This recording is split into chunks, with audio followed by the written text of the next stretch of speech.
everyone, it's Lindsay from L2IG. I hope you're having a great day today. A question we received from one of our readers this week is a topic that I wanted to discuss with you today. The question is, how long should I be on an antipathogen? So today we are going to delve all into this topic, as it seems to be a point of confusion for most people. And I can understand, since I went on this journey myself, a lot of things can be overwhelming to navigate. So our reader specifically asks, what factors aid in determining how long to continue the oregano oil protocol and when to stop it, temporarily or otherwise? So great question. Thank you to our reader. In short, and I will expand on this obviously further in the video, you are going to have to definitely listen and tune in to your own body wisdom, and or work with a healthcare practitioner, a holistic practitioner or a coach to navigate this. And again, this is because each person's has different tolerance thresholds. So it's never a one and done situation or the same for each person. With that being said, if you are not yet aware of your tolerance threshold, it's best to either seek that professional guidance like I was talking about, obviously tune into your body, but the safest way to go about it is low and slow.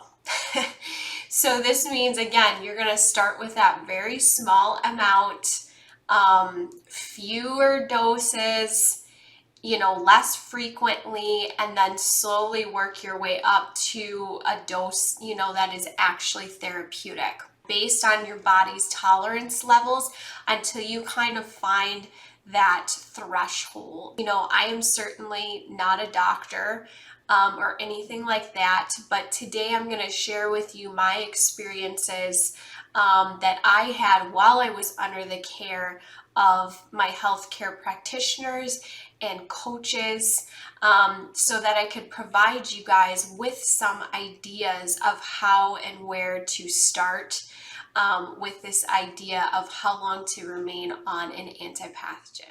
So from my blog post, Antipathogen Treatment, the Fundamental Way to Heal Your Gut, I speak about the need to cycle on and off antipathogens from Jeannie's protocol. If you haven't read this blog post and are interested in incorporating antipathogens as a part of your journey, I highly recommend you go ahead and read that blog after viewing this video today. I will go ahead and link that in the video description below for you. In this blog, I mention, how you should take antipathogens, and again, it does vary from person to person, the severity and stage of your healing. But if you go by the low and slow that we talked about previously, this could take up to a year to build up to that tolerance threshold or the level that is actually therapeutic. Or you could get there in one day with no issues at all.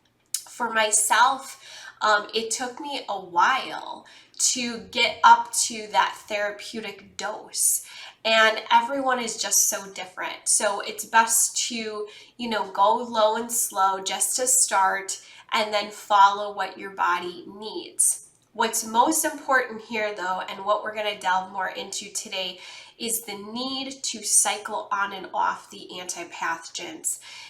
Give your body a bit of that break, because in reality, you're not going to be on an antipathogen treatment every single day for the rest of your life and for eternity.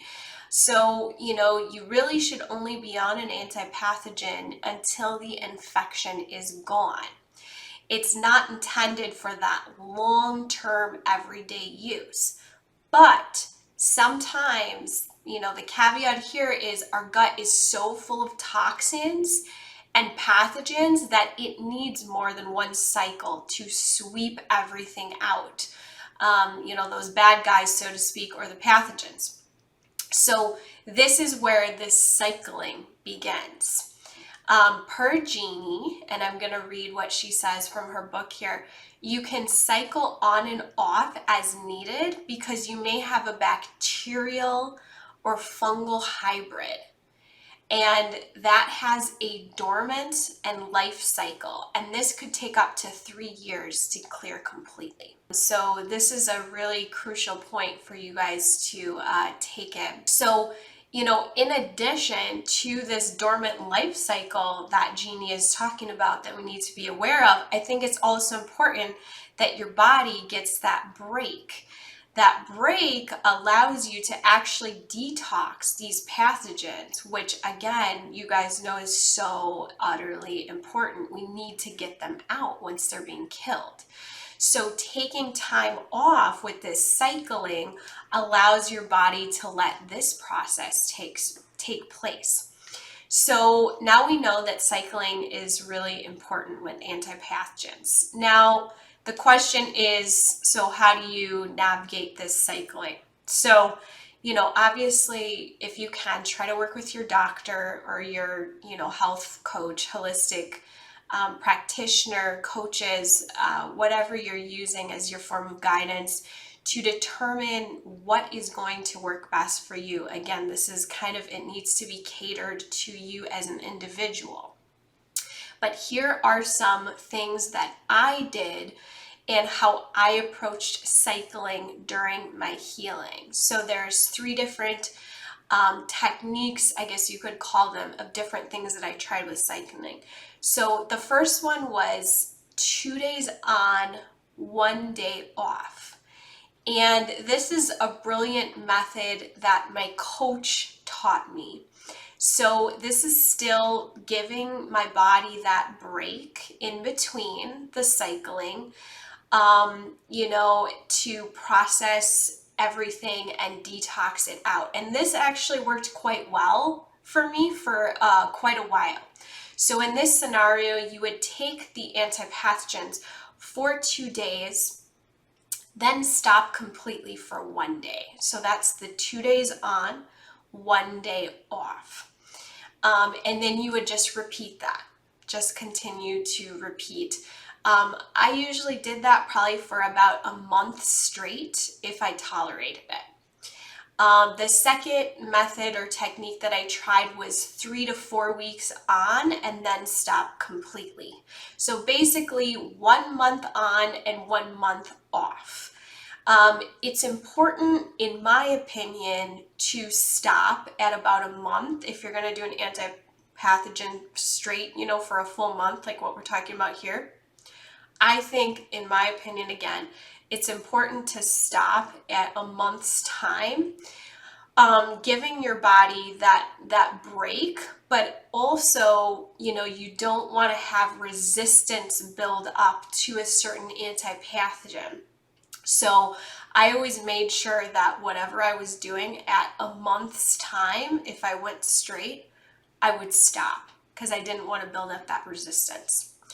A third technique or thing that I tried with cycling was 2 weeks off, 2 weeks on. So it's just kind of a nice way to break up the month with those 4 weeks. It just breaks it up very nicely, allowing, breaks in between for those dormant and life cycles, and again, for our body to process and detox. So, how you approach detoxing, again, depends on a lot of different things and how you're feeling, your symptoms, your body, but also depends on dosage.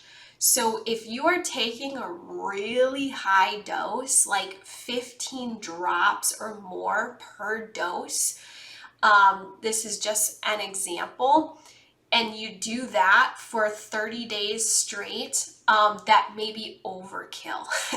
Because in that case, you would be doing 15 drops multiple times a day for a full month. So in this case, again, now we are talking about high doses, if you can tolerate those. In this situation, I would probably do the 15 drops and do the 2 days on, 1 day off for a couple of weeks, maybe like 2 weeks. And then stop, because again, these are really high doses that we're talking about right now.